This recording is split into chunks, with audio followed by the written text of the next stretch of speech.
বিদ্যমান রাজনৈতিক যে সংকট, বিদ্যমান রাষ্ট্র কাঠামোকে পরিবর্তন করে নতুন একটি রাষ্ট্র কাঠামোর উদ্দেশ্যে যে সংস্কার প্রস্তাব, যেটাকে জুলাই চার্টার বলা হয়, এবং সেই জুলাই সনদের আইনি ভিত্তি দেওয়ার প্রয়োজনে জাতীয় সংসদ নির্বাচনের পূর্বে গণভোট আয়োজনের যে গণদাবি, তারপরে একটি অবাধ এবং সুষ্ঠু নিরপেক্ষ নির্বাচনের যে দাবি জনগণ এতদিন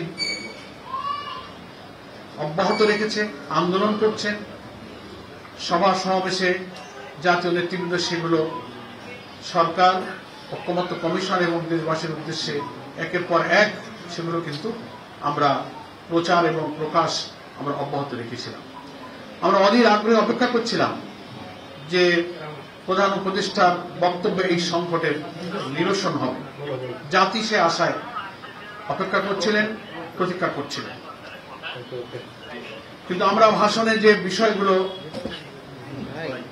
পেলাম, তিনি জনগণের অভিপ্রায় অনুযায়ী দীর্ঘ প্রায় 9 মাস জাতীয় ঐক্যমত্য কমিশনের এবং রাজনৈতিক দল এবং স্টেক হোল্ডারদের প্রচেষ্টায় যে সংস্কারগুলো নিয়ে আলোচনা চলছিল, তার ভিত্তিতে জুলাই জাতীয় সনদ সংবিধান সংস্কার বাস্তবায়ন যে আদেশ, এই বক্তব্যে সেটা জারি করার ঘোষণা দিয়েছেন যে সে আদেশ জারি করা হয়েছে এবং ইতিমধ্যে সেটা গেজেট প্রকাশিত হয়েছে।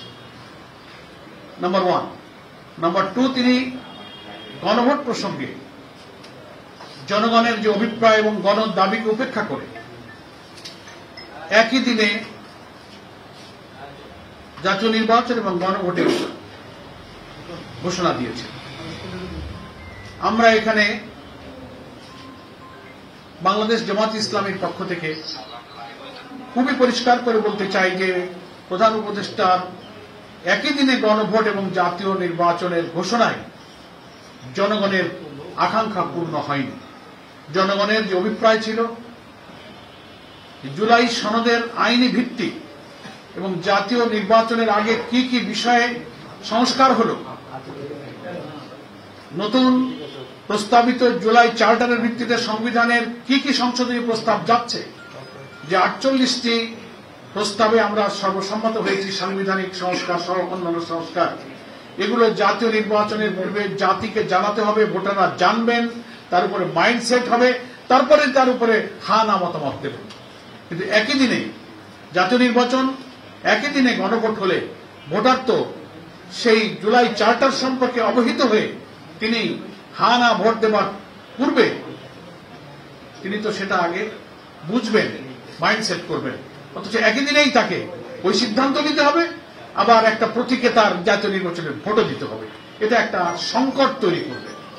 আমরা বারবার অনুরোধ করেছি, যুক্তি দিয়েছি, এটাও আমরা বলেছি যে বাংলাদেশের জাতীয় নির্বাচনের ইতিহাসে কেয়ারটেকার হোক আর যত নিরপেক্ষ নির্বাচনের কথাই আমরা বলি, প্রত্যেকটি নির্বাচনে কম বেশি কিছু কিছু ভোট কেন্দ্রে সহিংসতা হয়ে থাকে, বিশৃঙ্খলা হয়ে থাকে, 2-5টা কেন্দ্র বন্ধ হয়ে গেল, গোলাগুলি হলো, স্থগিত হয়ে গেল। একই দিনে ভোট হলে এমন ঘটনা তো যে কোনো কেন্দ্রে ঘটতে পারে, 5টা কেন্দ্র বন্ধ হয়ে গেল, তাহলে জাতীয় নির্বাচন প্রতীকের ভোট বন্ধ হলো, সেই দিন গণভোটের দশাটা কি হবে?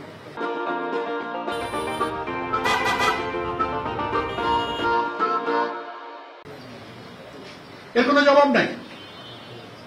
জুলাই সনদে এই যে 12.5 কোটি প্রায় ভোটার কি কি বিষয় হা বলবে না বলবে, বিফোর ন্যাশনাল ইলেকশন জাতিকে সেটা জানতে হবে, স্টাডি করতে হবে।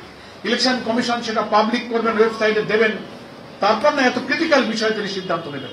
অথচ সেই সুযোগ না দিয়ে 2টা ভোট একজন ভোটারকে একই দিনে দিতে গিয়ে একটা সংকটে ফেলে দেওয়া হলো।